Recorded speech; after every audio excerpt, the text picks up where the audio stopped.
que usted venga conmigo a Génesis capítulo 22.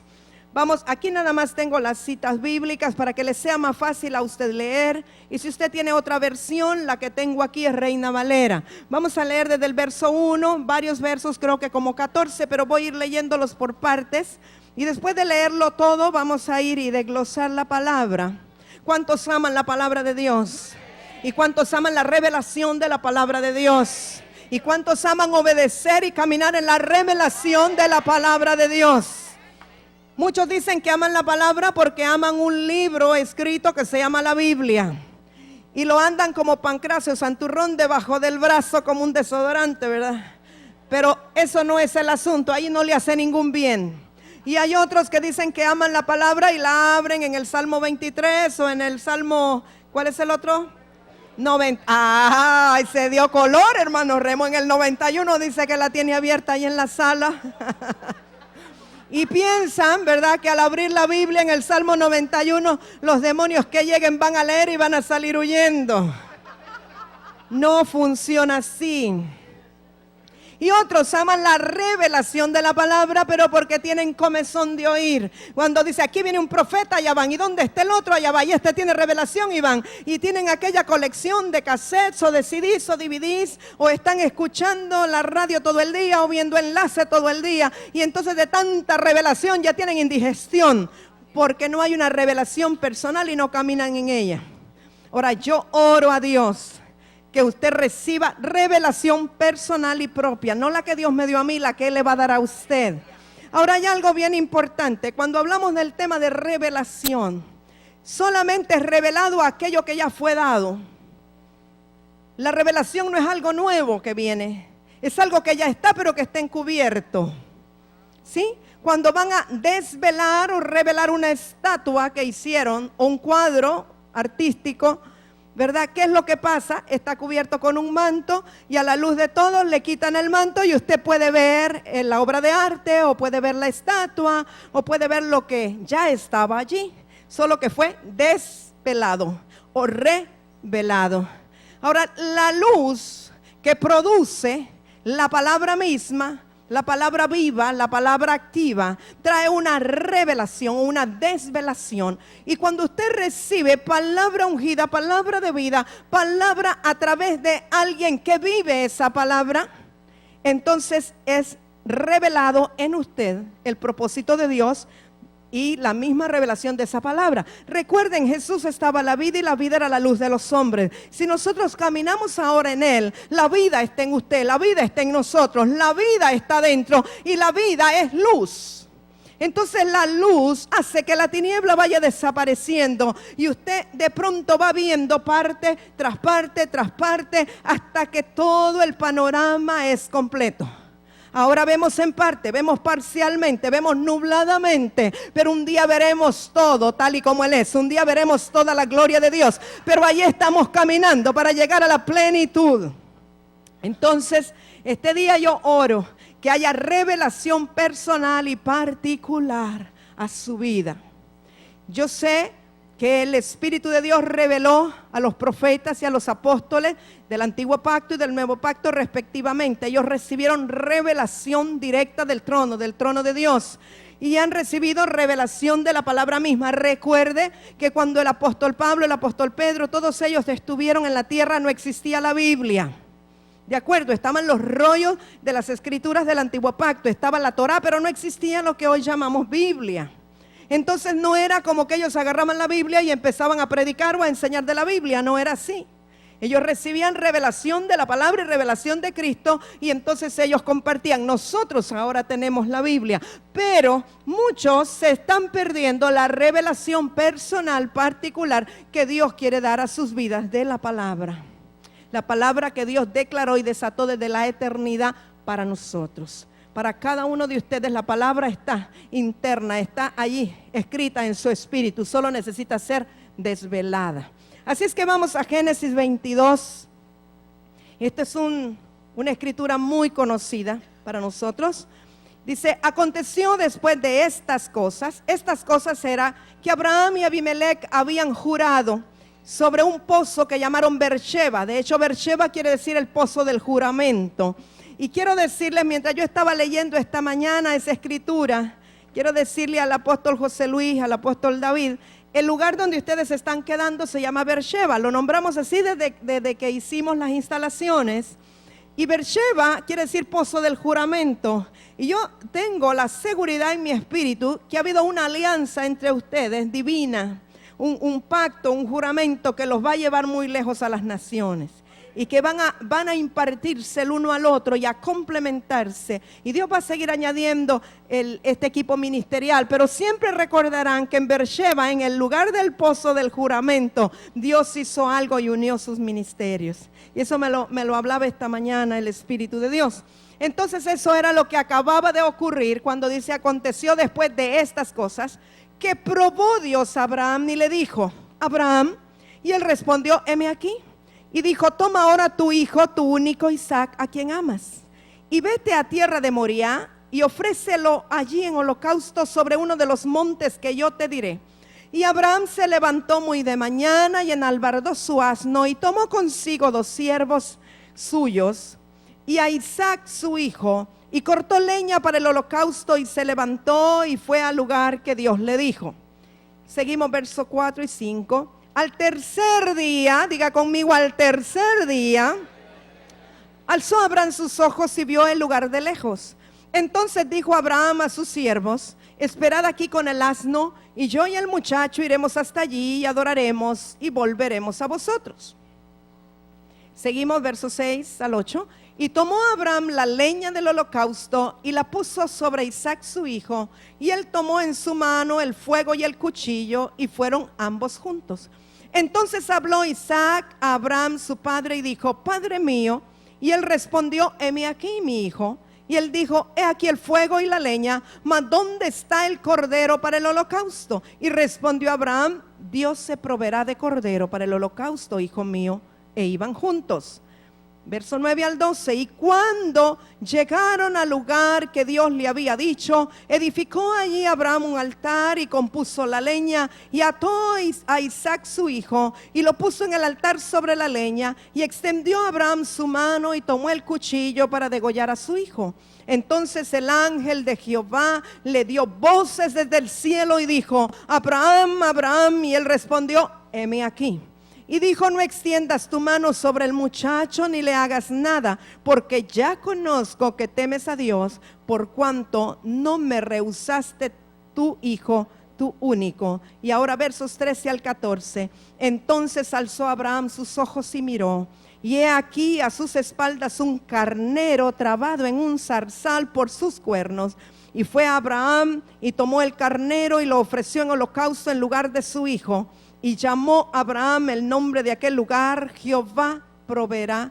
Por tanto se dice hoy: en el monte de Jehová será provisto. Vamos a regresar a los primeros versos. Quiero que veamos algo aquí. Número 1, dice la escritura que probó Dios a Abraham. Ahora, yo quiero que se ponga usted un momentito en la posición de Abraham. Abraham había esperado tantos años por la promesa. Dios le había dicho ya que de él, de sus lomos, llamaría la descendencia santa.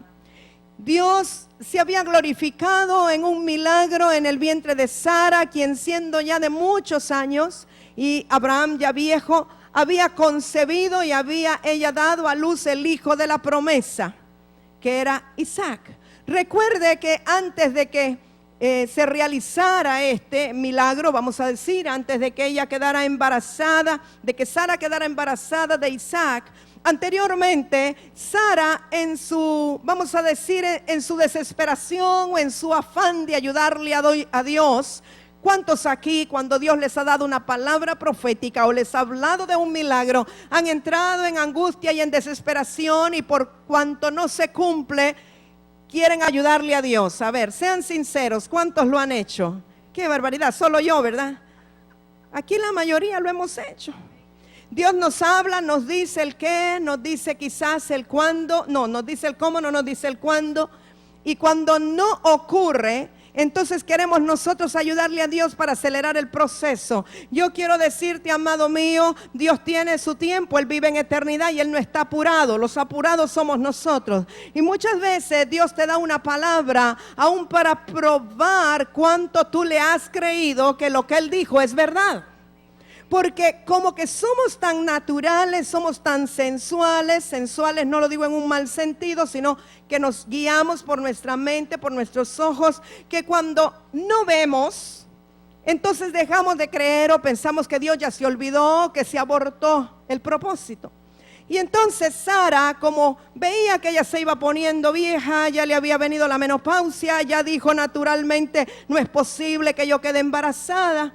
Entonces ella insistió en que su marido se acostara con su sirvienta Agar. Y de esa relación pues ya sabemos que nació un hijo que era Ismael. La mayoría aquí lo sabe, pero lo digo por el beneficio de algunos que quizás comienzan a caminar en el Señor. Y entonces Ismael, por supuesto, era el hijo de la esclava, no de la libre, no era el hijo de la promesa. Y entonces ya cuando Ismael había nacido y era un muchacho ya, como de 13 años, entonces dio a luz Sara al hijo de la promesa.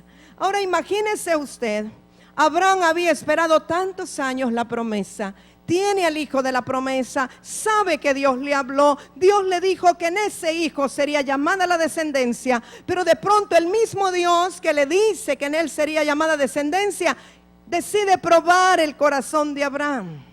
Pero Dios lo que estaba probando no era tanto si Abraham había creído o no que en Isaac sería llamada la descendencia. Dios estaba probando la obediencia del corazón de Abraham. Porque muchas veces cuando Dios nos da una promesa, nos dice de un milagro, y lo digo por experiencia propia, cuando tenemos el hijo de la promesa, a veces nos aferramos tanto a él, y puede no ser un hijo, puede ser una casa, puede ser un ministerio, puede ser un carro, puede ser muchas cosas que Dios nos prometió, Dios nos habló, y cuando lo tenemos en nuestras manos, como que nos olvidamos de Dios o del Dios que nos dio la promesa, y hacemos de la promesa un Dios. Algunos puede ser el marido o la esposa y le quitan el lugar a Dios y empiezan a depender de aquella persona o a levantar a aquella persona en un sitial especial como si esa persona fuera Dios mismo. Dios estaba probando el corazón de Abraham para ver si él era capaz de renunciar a aquello que tanto amaba y tanto había esperado por obedecer a Dios. Nuestro corazón siempre va a ser probado, amados. Pero lo que es probado es cuánto amamos a Dios y lo tenemos en primer lugar. Y muchas veces esta prueba es el confrontarnos con los afectos naturales, las personas que tanto queremos, que están a nuestro alrededor, y ver si amamos a Dios más que a esa persona. Y entonces Dios le habla a Abraham y él le dice, heme aquí. Ahora fíjese bien, Dios le dice, toma ahora tu hijo, tu único. ¿Por qué Dios le dice tu único si tenía a Ismael también? Para Dios no contaba. Yo quiero que ponga mucha atención a esto. Lo que Dios no engendró, lo que Dios no generó, lo que Dios no inició, para Él no cuenta. Esto va mucho más allá que hablar de un hijo. Hay mucha gente que Dios le dijo, yo te levantaré, yo te daré un ministerio, yo te llevaré a las naciones, etcétera. Y todo lo que Dios habla, Él lo genera, Él lo produce, Él lo inicia. Y todo lo que Él genera, lo que Él produce y lo que Él inicia, Él lo respalda. Él da las finanzas, Él da las personas, Él da los recursos, Él da todo lo que va a la par. Estoy hablando de ministerio porque aquí hay gente con ministerio también. O sea, tenemos hoy un público bien heterogéneo. Pero espero que Dios reparta a cada uno lo que necesita. Entonces, muchas veces nosotros no esperamos el tiempo de levantamiento de Dios. No esperamos que la puerta se abra. No esperamos ver la bendición de Dios y su mano poderosa abriendo el camino, sino que nos anticipamos. Y comenzamos a empujar puertas. Algunos las agarran a patadas, otros agarran una barra y rompen la puerta y pasan a como de lugar. Y dicen, no, es que yo soy tesonero, yo soy visionario. No, a lo mejor es obstinado y quiere hacer las cosas a su manera y a su tiempo. Pero lo que Dios origina y lo que Dios inicia, Eso es lo que él respalda y lo que para él cuenta. Entonces me llama mucho la atención que existiendo ya Ismael, Dios le dice tú único. No le dice el segundo, no le dice el menor, no le dice el de la promesa, le dice tu único hijo. Como si lo otro no contara. Del punto de vista de Dios, lo que él no inició en tu vida, para él no cuenta. Así que más vale que esperemos a la promesa y al cumplimiento de lo que Dios ha hablado, porque eso es lo que para él cuenta y lo que él va a respaldar. Y le dice, a quien amas. Dios sabía mejor que nadie cuánto Abraham amaba a Isaac. Por eso era que podía probar su corazón. Tu corazón no va a ser probado con algo que tú no amas o algo a lo cual no estás apegado. Eres probado precisamente con aquello que tú amas, para ver si amas a Dios más que a eso o a esa persona que tú amas tanto. Y vete a tierra de Moriah. Quiero decirle que Moriah es un lugar muy especial. Allí en las faldas de Moriah o de la tierra de Moriah estaba la era de Ornán Jebuseo, donde David compró una parcela para levantar un altar de adoración a Jehová. Allí en Moriah, en Monte Moriah, Salomón edificó el templo al Señor. Y hoy día en Moriah, ¿sabe lo que hay en lo que antes era Moriah? El domo de la roca o la mezquita de Omar. Eso es lo que hay hoy en Moriah. Pero Moriah era un monte de adoración. Moriah era un lugar muy especial para los israelitas de aquel tiempo.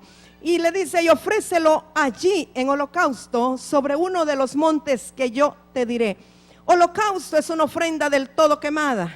No era un sacrificio a medias, era sacrificio con fuego. Tenía que ser quemado hasta que no quedara nada. Era en holocausto. Y Abraham se levantó muy de mañana. ¿Quién de ustedes que Dios le diga, mañana vas a sacrificar a tu hijo, se levanta muy de mañana para hacerlo? Qué obediencia de Abraham. No le dio largas al asunto. Él amaba tanto a su Dios que lo primero que quería hacer era obedecer. Entonces se levantó muy de mañana, y aunque era algo doloroso para él, amaba a Dios más que a su hijo. Qué tremendo, ¿verdad, hermanos? Y enalbardó su asno. Miren, no le pidió a los siervos que se lo hicieran, él mismo enalbardó su asno. Y tomó consigo 2 siervos suyos y a Isaac su hijo. Y él mismo cortó la leña para el holocausto. ¿Cómo se sentirá estar cortando la leña sobre la cual vas a quemar a tu hijo? Y se levantó y fue al lugar que Dios le dijo. Eso es obediencia. Pero los versos 4 y 5 son los que a mí me inspiran, me impactan, me impresionan. Desde que recién conocí al Señor y Dios se me reveló en esta escritura, a mí me cambió todo. Y yo espero que usted reciba hoy una revelación poderosa y le cambien muchas cosas. Dice los versos 4 y 5, al tercer día, vuelva a decir conmigo, al tercer día. ¿Y qué ocurrió cuando Cristo murió? ¿Qué ocurrió al tercer día? Él resucitó. El tercer día nos habla del poder de la resurrección. El tercer día nos habla de un nuevo comienzo. El tercer día nos habla de una nueva vida. El tercer día nos habla de una nueva generación. Y después, quizá el miércoles, yo hable un poquito más de lo que eso significa. Hoy estoy poniendo un fundamento para ello. Pero al tercer día, hasta entonces fue que Abraham levantó su vista y vio el lugar de lejos. Pero yo estoy segura que lo que él vio en ese lugar fue una visión de Dios, fue una visión del cielo. Él no vio sencillamente el monte, él vio algo más que el monte. Porque ve ahora en el verso 5, si no vio algo más que el monte. Entonces dijo Abraham a sus siervos, esperad aquí con el asno. Eran solo 2 siervos, y si dice sus siervos, que a los 2 les dijo que se quedaran y esperaran con el asno, ¿sí? Ahora quiero que vea algo. Los siervos no suben al monte, solo el hijo. Espero que esto le revele algo a su corazón. Hay 2 tipos de servicio o 2 tipos de siervos. Hay siervos sirvientes asalariados, que estos eran uno de ellos. Ellos eran siervos a los cuales se les pagaba un salario para hacer un trabajo de sirvientes. Ahora, hay siervos que hacen su servicio por amor, pero estos eran siervos asalariados. Y entonces el asno y los siervos se quedaron abajo de la falda del monte. Entonces diga conmigo, solo los hijos suben al monte. Esto es algo tremendo. Solo los hijos suben al monte. ¿Quién subió al monte Calvario, al monte de la calavera cargando la cruz? El hijo. Solo los hijos suben al monte. Los siervos se quedaron, amados. No tuvieron oportunidad de ir al monte. Pero fíjese que esa decisión Abraham la tomó después de la revelación que tuvo. Primero alzó los ojos, tuvo una visión, tuvo una revelación de eternidad, una revelación divina. Y entonces dijo, quédense aquí, solo voy con el hijo. ¿Cuántos saben que a veces las malas compañías estorban los milagros de Dios? Es muy importante con quienes tú andas y que tengan la misma medida de fe. A veces hay que dejar a algunos atrás antes de hacer una operación, una administración, no sea que te boicoteen o te aborte el propósito de Dios. Cuida con quien andas. Entonces dejó abajo a los siervos, dejó al asno. Pero mire lo que dice. Esperad aquí con el asno, les dijo a los siervos, y yo y el muchacho iremos hasta ahí, o sea, yo y mi hijo, iremos hasta ahí y miren lo que viene, y adoraremos. Está hablando que los dos iban a adorar, el padre y el hijo, está en plural, adoraremos y volveremos. ¿Qué vio Abraham de lejos que le dio la seguridad que iba a volver con su hijo?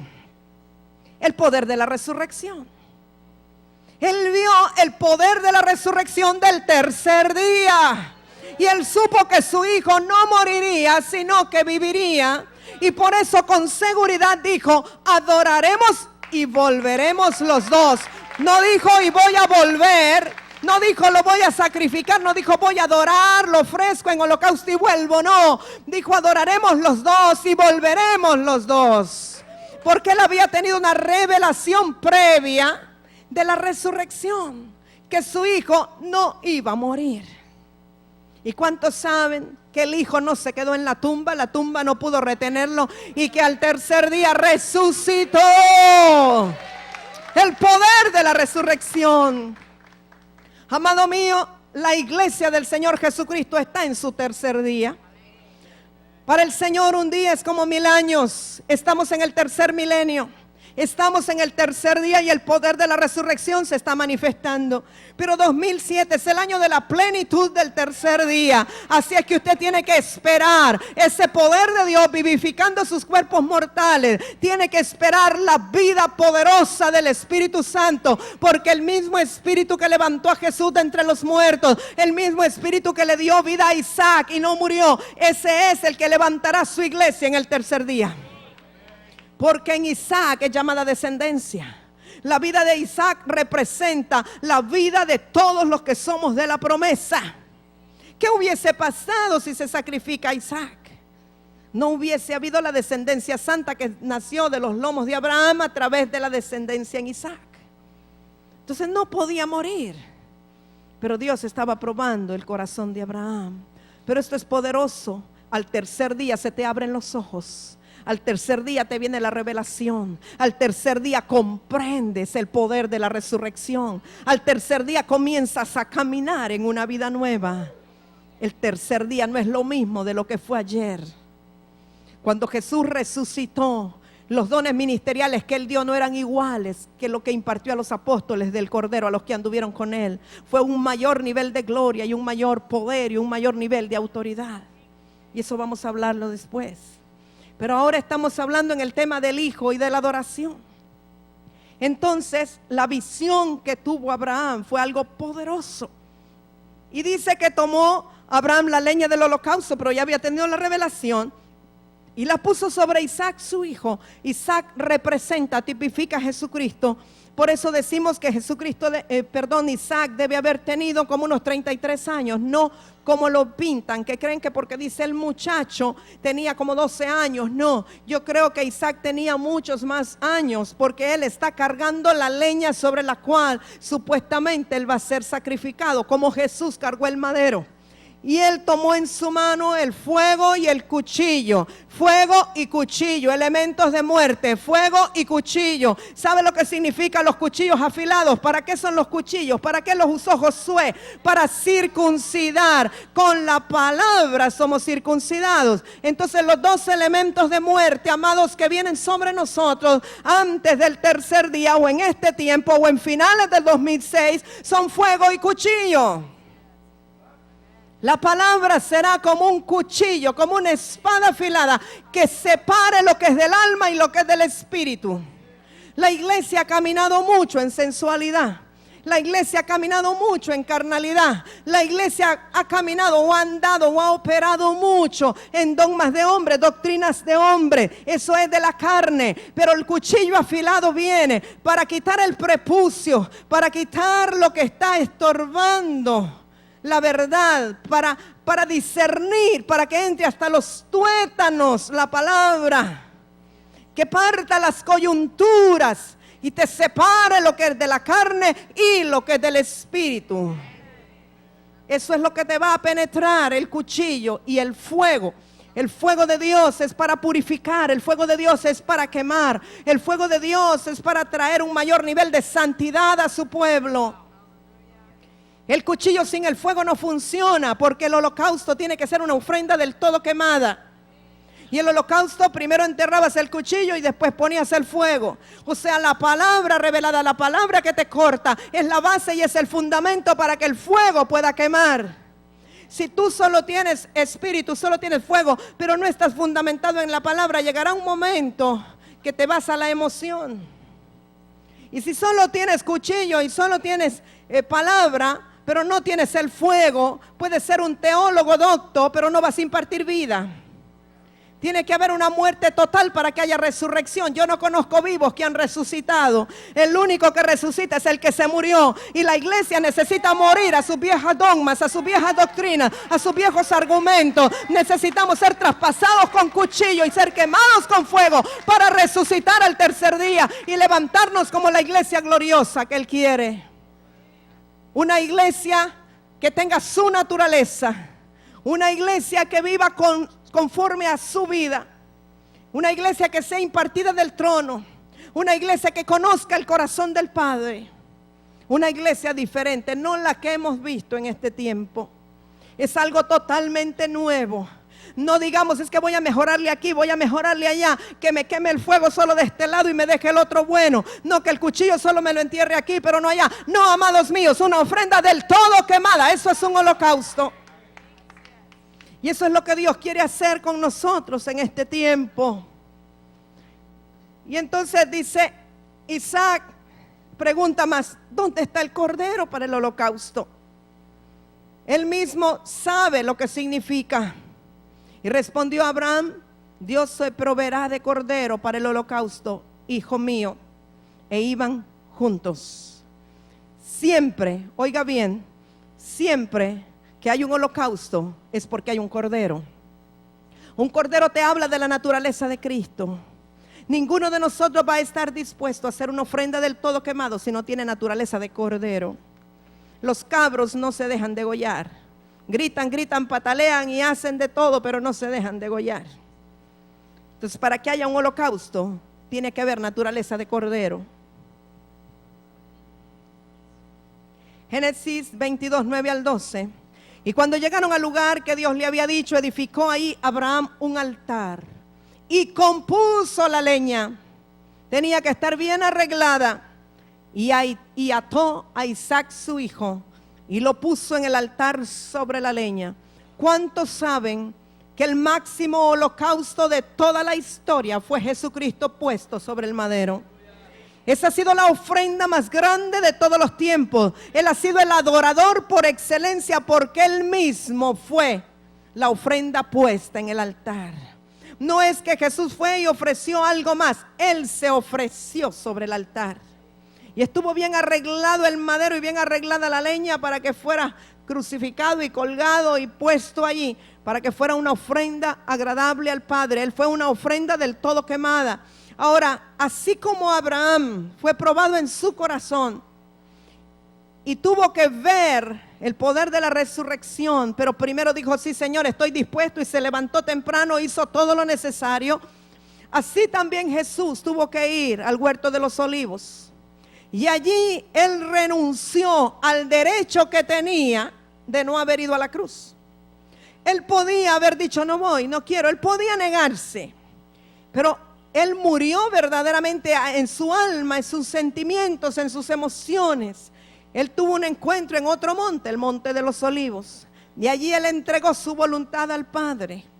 Pero cuando Él está allí, yo estoy segura que Jesús recibió una revelación de usted y de mí, que Él vio a la humanidad entera, y Él podía percibir el dolor tan grande, y su alma quería decir, yo no quiero ir. Yo no quiero ser el cordero, yo no quiero ser el holocausto. Será tremendo, va a doler mucho, cuánta humillación. Me levantarán allí como un maldito, me escupirán, van a hacer todo conmigo. Corona de espinas, lanzas. Pero Él tuvo una visión, Él tuvo una revelación, como la tuvo Abraham cuando vio de lejos. Y Él vio de lejos y alcanzó a ver hasta Honduras, y alcanzó a ver hasta Argentina, y alcanzó a ver hasta Australia, y alcanzó a ver hasta Alaska, y alcanzó a ver hasta la India, y vio miles de millones de personas injertadas en el propósito divino. Y Él entendió que por su sacrificio y por su holocausto, la humanidad entera entraría al plan divino, y Dios recuperaría lo que se había perdido en el huerto. De su decisión dependía, y Él decidió obedecer, y Él decidió ser el holocausto, porque Él nos vio en la eternidad, a ti y a mí. Él tuvo una visión de la eternidad y dijo, Padre, no se haga mi voluntad, sino que hágase la tuya, porque Él estaba interesado en que se cumpliera el propósito divino, el propósito del Padre. Y entonces, amados, y extendió Abraham su mano y tomó el cuchillo para degollar a su hijo. Entonces el ángel de Jehová le dio voces desde el cielo y dijo, Abraham, Abraham. Y él respondió, heme aquí, y dijo, no extiendas tu mano sobre el muchacho ni le hagas nada, porque ya conozco que temes a Dios, ya conozco que amas a Dios sobre todas las cosas, ya conozco que decidiste obedecerme, ya conozco que me amas a mí más que a tu hijo, por cuanto no me rehusaste tu hijo, tu único hijo. Génesis 22, 13 al 14. Entonces alzó Abraham sus ojos y miró. Una vez más él alza sus ojos. Yo entiendo que proféticamente cada vez que dice que alzó sus ojos, tuvo una visión, tuvo una revelación. Y entonces en este momento le son abiertos sus ojos espirituales, y dice que a sus espaldas un carnero. Qué raro, ¿verdad? Él alza sus ojos y mira, pero es a las espaldas que mira el carnero. O sea que él está teniendo una visión de lo que está atrás de él, porque él mira al cielo, él está alzando sus ojos, pero atrás de él es que está el carnero, y está trabado en un zarzal por sus cuernos. El zarzal alrededor de los cuernos no le tipifica a usted la corona de espinas.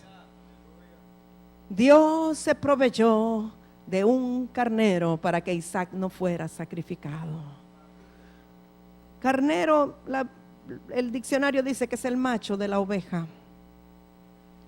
El carnero o el cordero fue el sustituto para tu muerte. Jehová Jireh, el que provee todo por tu bienestar, proveyó un cordero para que tú no murieras. Y esa fue la revelación que Abraham tuvo, que Dios ya tenía la provisión para que no hubiera muerte. Porque estábamos destinados a muerte, pero por causa del cordero que decidió morir, tú y yo tenemos vida. Y entonces Abraham vio el carnero, lo ofreció en holocausto en lugar de su hijo. Así ocurrió. Sabes que el Padre ofreció al cordero en holocausto en lugar de nosotros, sus hijos. Y sabes algo tan tremendo, amado mío, Dios se despojó de su único en ese tiempo.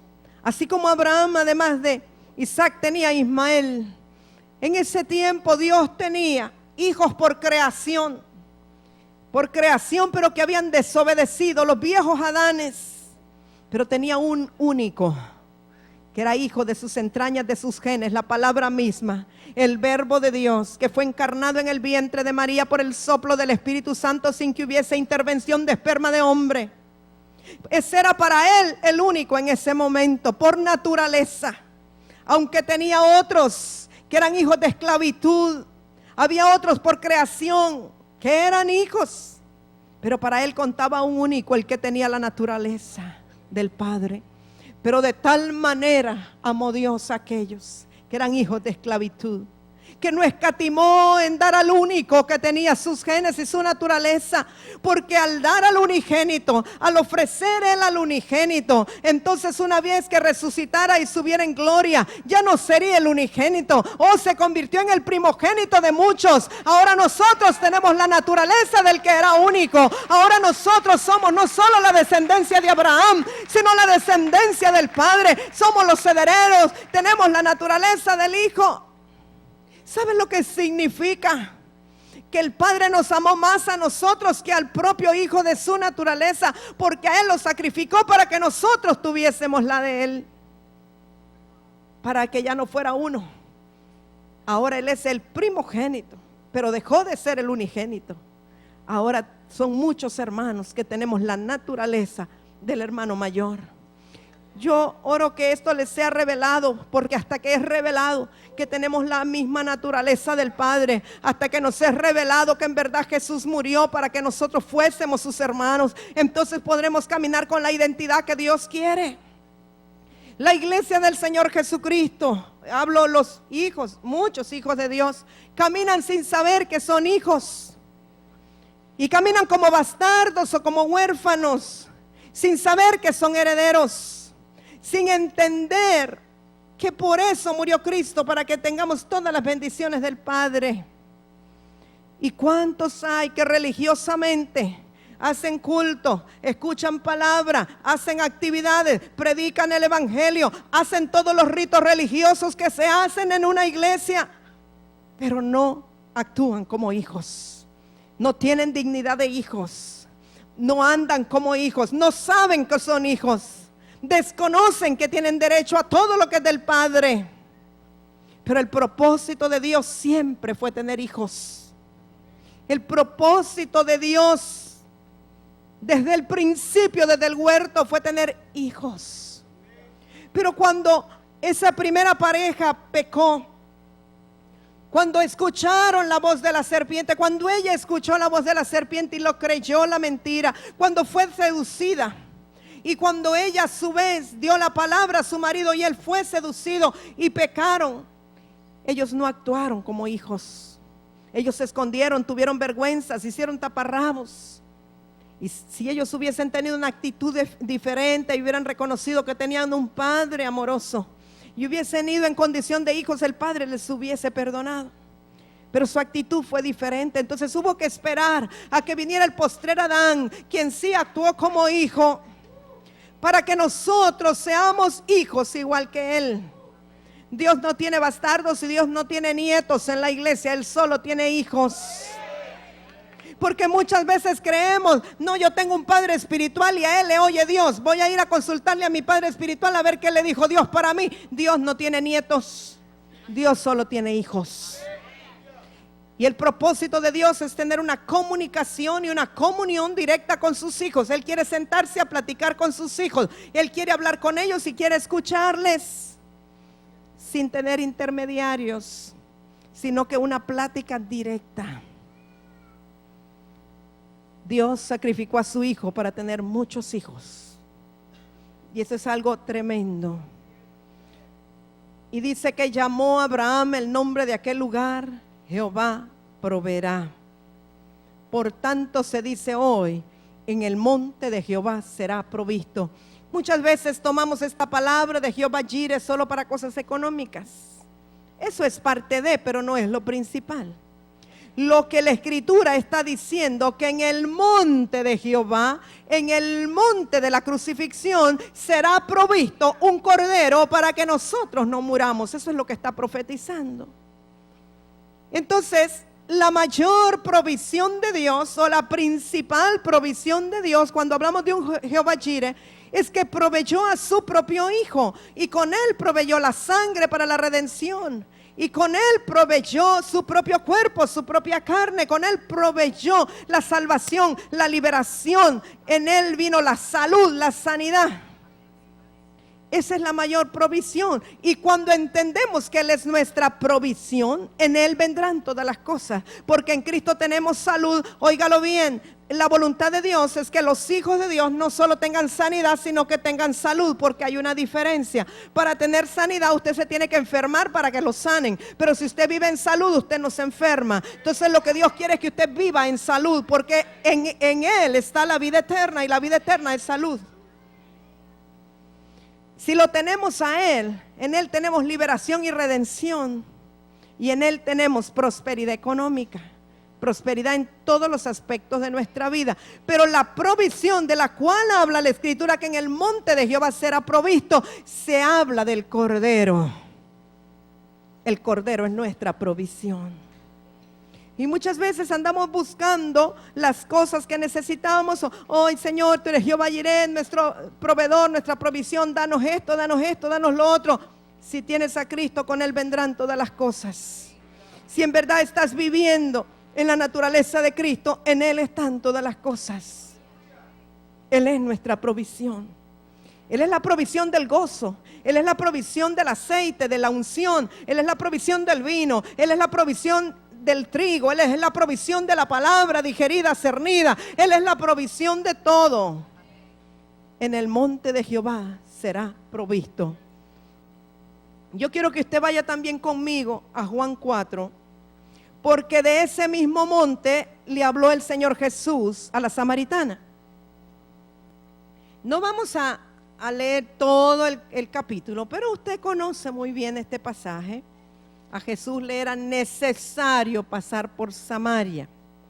Y le era necesario no por lo geográfico, sino porque era necesario este encuentro. Este era un encuentro determinante para la historia bíblica, determinante para la revelación, determinante para tratar con el legalismo de los discípulos, determinante para enseñarnos muchas cosas. Y sabemos que Jesús está allí sentado en el pozo de Jacob y envía a sus discípulos a buscarle de comer. Yo creo que los mandó a buscar de comer no tanto por el hambre que tenía, sino para que no le estorbaran en el asunto que él tenía que hacer. Porque si acaso hubieran estado allí, desde que ven venir a la samaritana le hubieran dicho: Jesús, vámonos, si te ven hablando con esa mujer de mala reputación vas a decir que tú eres el séptimo marido, mejor vámonos de aquí. Pero Jesús sabía que tenía una cita con aquella mujer. Él no estaba viendo si era varón o mujer, él estaba viendo que era un instrumento para el reino. Y entonces llega la mujer, una mujer con una terrible herida de rechazo, de esas que anoche salieron aquí, ¿verdad? Esa mujer sí que estaba tan rechazada. Yo puedo, esta ya es revelación mía, ¿verdad? No lo tome como doctrina. Pero yo pienso que esta mujer creció sin el afecto de un padre. Pienso que esta mujer no tuvo un papá que le dijera: eres linda, eres preciosa, eres hermosa, mi niña, un papá que la abrazara. Atención, padres de familia, es necesario que usted abrace a sus hijas, que usted las bese, les diga que son lindas, que son bonitas. Si usted no lo hace, a los 13 años van a andar buscando quien se los diga. Así es que mejor es que lo haga usted, papá, porque eso es por naturaleza, que la mujer necesita que el padre protector le diga que ella es aceptada, es aceptable, que es linda, que es preciosa. Y yo pienso que esta mujer no tuvo quien se lo dijera. Imagínense, y era samaritana para colmo. Y entonces esta mujer empezó a buscar el amor en hombres que le pudieran dar seguridad, según ella le pudieran dar identidad. Así es que se buscó a los maridos de otras, que me imagino serían un poquito mayores y ya casados, pues debe haber dicho: este tiene más experiencia, y buscó uno y no le funcionó, dije este no, y fue a buscar otro y este tampoco. Y entonces en ese cuento ya había saltado 5 maridos de otras y estaba con el sexto que era ajeno también. Es muy fácil juzgar y decir: es que esta mujer era una prostituta, esta es lo que le gustaba. Es fácil juzgar, pero esta mujer lo que tenía era un terrible vacío de amor en su corazón y una tremenda herida de rechazo. Y entonces ella dice que salió al pozo y salió a una hora que no era normal que las mujeres fueran al pozo. Era la hora sexta, que era el mediodía. Las mujeres iban al pozo en la mañana o en la tarde para darle agua a sus ganados y hacer los quehaceres de la cocina. Pero ella se fue al mediodía para no encontrarse con las otras mujeres que iban al pozo, porque sabía que si se las encontraba, más de alguna la agarraba del pelo y trapeaba con ella. Porque imagínense si les había quitado el marido a 5 o 6 ya. Y entonces iba a una hora de no encontrarse con nadie, y yo me imagino que entró cantoneándose y cuando vio, wow, y un judío, y entonces entró ella muy atractiva, así tratando de seducir a aquel hombre, y comienza la conversación que ustedes ya conocen. Ella, ¿verdad? Él le pide, dame de beber. Ella se siente tan rechazada que ni siquiera le da de beber, se siente indigna, le dice, no, el pozo es hondo, no tienes con qué sacarlo, y le da un montón de rodeos, y total es que no le da agua. Y ya sabemos la revelación que le dice, si tú bebieras del agua que yo te daré, no tendrás sed jamás. Y esa fue una revelación tremenda del Espíritu Santo, porque luego Jesús dice, si alguno tiene sed, venga a mí y beba. En el último y gran día de la fiesta, cuando Él se para, ¿verdad? Y luego Él dice que del interior, que aquel que cree en Él, de su interior correrán ríos de agua viva. Entonces Él está revelando a una samaritana, a una mujer que no era judía, que tenía una doble nacionalidad, porque los samaritanos eran muy complicados, ni eran gentiles ni eran judíos. Entonces le está revelando a esta mujer, como para romper el legalismo. ¿Por qué no escogería una de aquellas judías que iba siempre a la sinagoga bien cubierta y bien tapada y que no había tenido tanto marido? Jesús es así. Él vino por los enfermos y por los pecadores. Y Él lo que ve es el corazón. ¿Sabe? Yo estoy convencida que Jesús sabía que este tipo de revelación un religioso no la recibe. Y entonces Él buscó a una que venía del crudo mundo, desesperada de amor, necesitada de alguien que la aceptara. Y esta mujer sí le creyó a Él lo que le dijo. Y tanto le creyó que inmediatamente dejó el cántaro. Dejar el cántaro es dejar tu naturaleza pecaminosa, tu naturaleza humana, carnal, y se fue corriendo al pueblo de Sicar. El pueblo de Sicar era un pueblo de borrachos, ahí todos eran alcohólicos.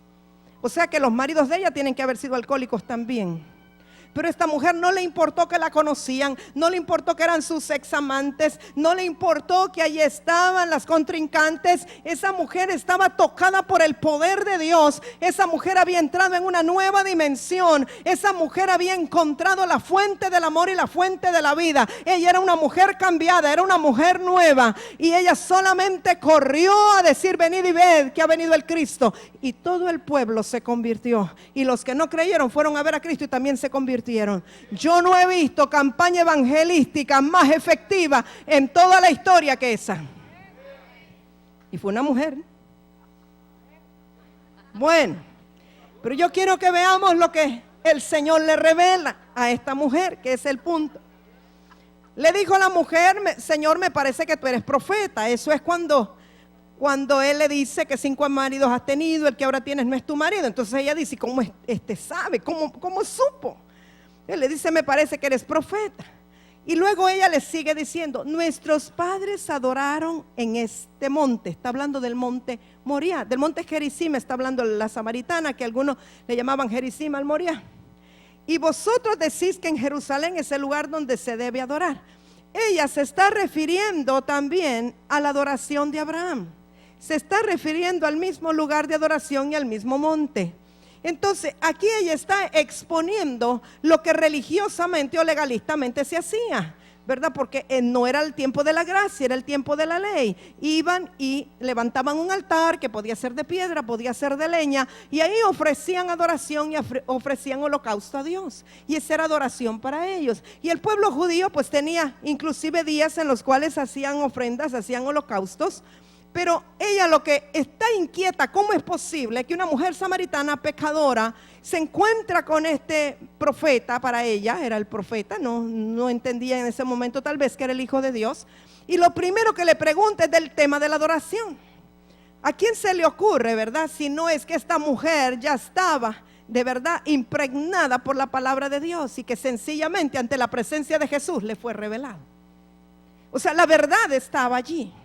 Y cuando ella se encuentra con la vida y la luz, la revelación viene. Y lo primero que le pregunta es sobre el tema de la adoración. Esto tiene que ser algo de Dios para que una persona que esté en pleno adulterio, al encontrarse con el Hijo de Dios, lo que le pregunte sobre la adoración. Y le dice, nuestros padres adoraron en este monte. Ustedes dicen que en Jerusalén. Ahora, ¿dónde se debe de adorar? Ella está inquieta porque ella quiere adorar. Lo que yo quiero que usted entienda es que dentro de nuestro espíritu hay una semilla, hay una simiente, hay un deseo de adorar al Padre. Y los que aún no se han encontrado con el Señor, los que aún no saben y no le ha sido revelado, algunos canalizan ese deseo de adoración de otra manera. Y hay algunos que lo canalizan tal vez con música que exalta a otros dioses o otra cosa, porque aún no han sido permeados, no les ha sido revelado para qué fueron creados y quién es su Padre y quién es el objeto de la adoración. Pero en el interior de todo ser humano hay un anhelo, hay un deseo, hay una necesidad de adorar. Porque fuimos creados con un espíritu y el espíritu es hecho para adorar. El espíritu es hecho para ser uno con Dios. Ahora, cuando otros espíritus toman a la persona, entonces eso se volca hacia otras personas. Por eso los mayas adoraban ídolos. Por eso unos adoraban a la serpiente emplumada. Otros adoraban a otros dioses. Por el anhelo, el deseo de adorar. Para eso fuimos creados. Necesitamos entender que esa es nuestra naturaleza. Ser adoradores. El punto es a quién adoramos. Ahora, Jesús le dijo, mujer, créeme, que la hora viene cuando ni en Moriah, ni en este monte, ni en Gerizim, ni en Jerusalén adoraréis al Padre, porque vosotros adoráis lo que no sabéis. Aquí hay un principio muy importante. Para poder adorar necesitamos revelación, porque si no sabemos, si no conocemos, vamos a adorar lo que no sabemos o lo que no conocemos. Y hay mucha gente en la iglesia que está cantando cánticos de adoración a un Dios que no conoce. Hay muchos que adoran lo que no saben o lo que no conocen. De igual manera hay idólatras o politeístas que adoran un Dios que no conocen también. Entonces el acto de la adoración, aunque entendemos que adoración es mucho más que cantar, adoración tiene que ver con obediencia. Adoración tiene que ver con espíritu de servicio. Y adoración tiene que ver con un culto a Dios por el Espíritu. Por eso Jesús le dice que la hora viene en que ya no es una adoración ritualista. Ya no es una adoración de poner piedras y poner leños. Y con esto quiero hacer un llamado, mucho cuidado con algunos actos proféticos.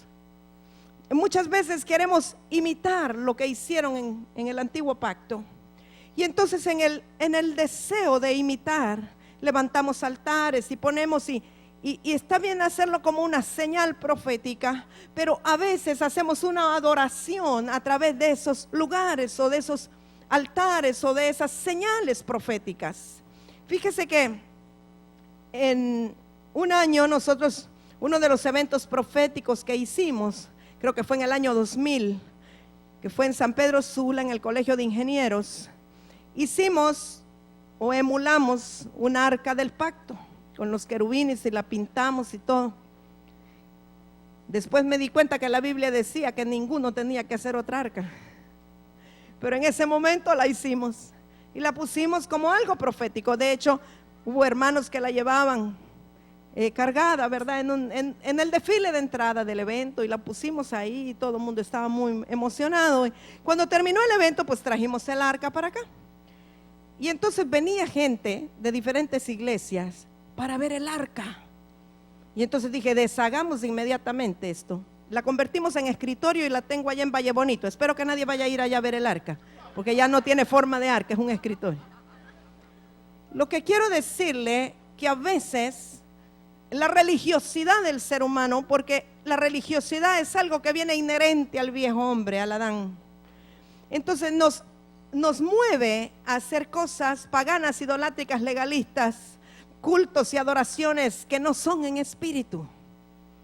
Y a veces criticamos, ¿verdad?, que los católicos encienden candelas y que se arrodillan frente al ¿cómo le llaman? Al Santísimo, qué sé yo, porque que eso es lo mismo. Pero a veces nosotros también hacemos algunas cosas que no son por el Espíritu, o que no agradan a Dios, que es Espíritu.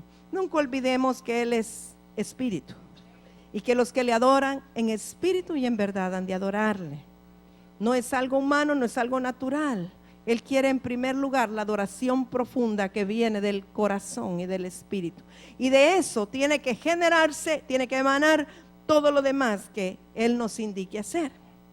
Entonces, Jesús le sigue diciendo: vosotros adoráis lo que no sabéis, nosotros adoramos lo que sabemos, porque la salvación viene de los judíos. En otras palabras, Jesús le dice: nosotros estamos adorando a Jehová, el cual los judíos conocen, toda la historia, la Torá, todos han conocido a Jehová, pues a Él es al que nosotros adoramos, los judíos lo conocemos. Pero en el verso 23 le hace una salvedad, que eso ya no va a ser así, que no es solo para los judíos, porque la hora viene. Y ahora es cuando los verdaderos adoradores, si aquí le dijo verdaderos es porque hay algunos que son falsos. Entonces aquí está hablando de los verdaderos adoradores, adorarán al Padre en espíritu y en verdad. Porque también el Padre tales adoradores busca. Él los anda buscando que le adoren.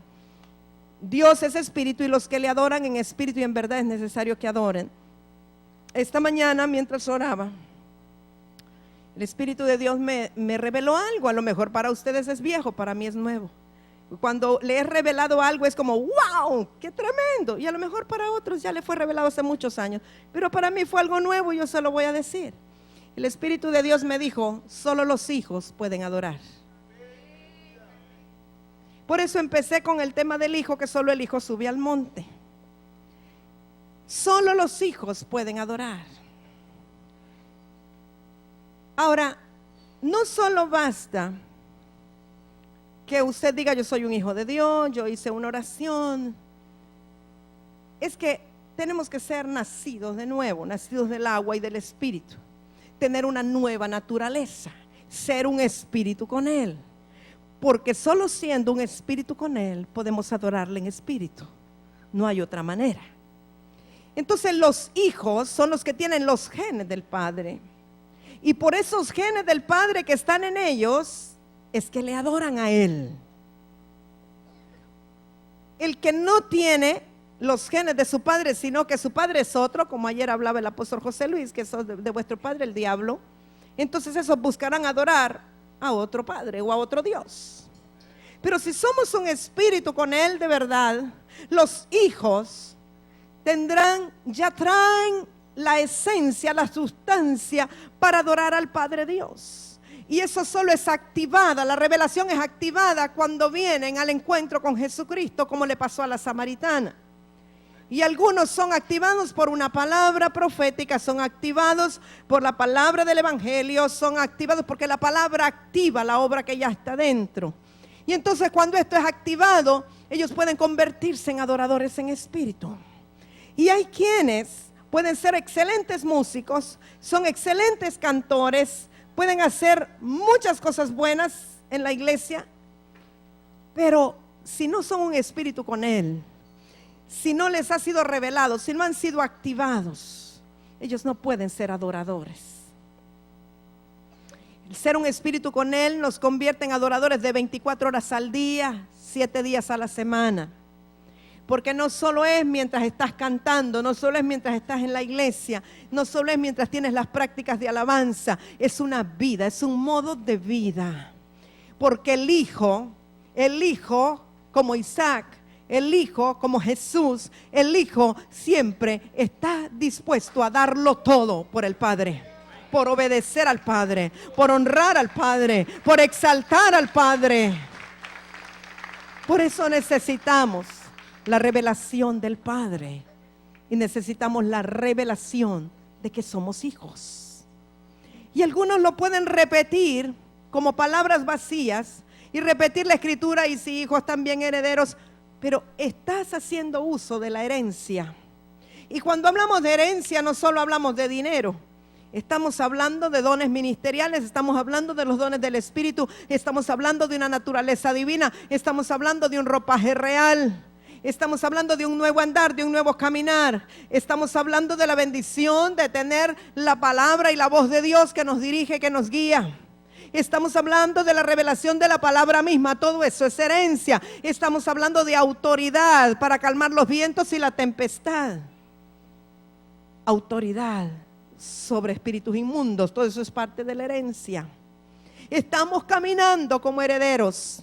Estamos caminando como hijos verdaderos. ¿O solo somos miembros de una congregación? Cuando lleguemos delante del Señor, amados míos, el carnet de su iglesia no le va a servir para abrirle las puertas. Las credenciales son la naturaleza del Hijo.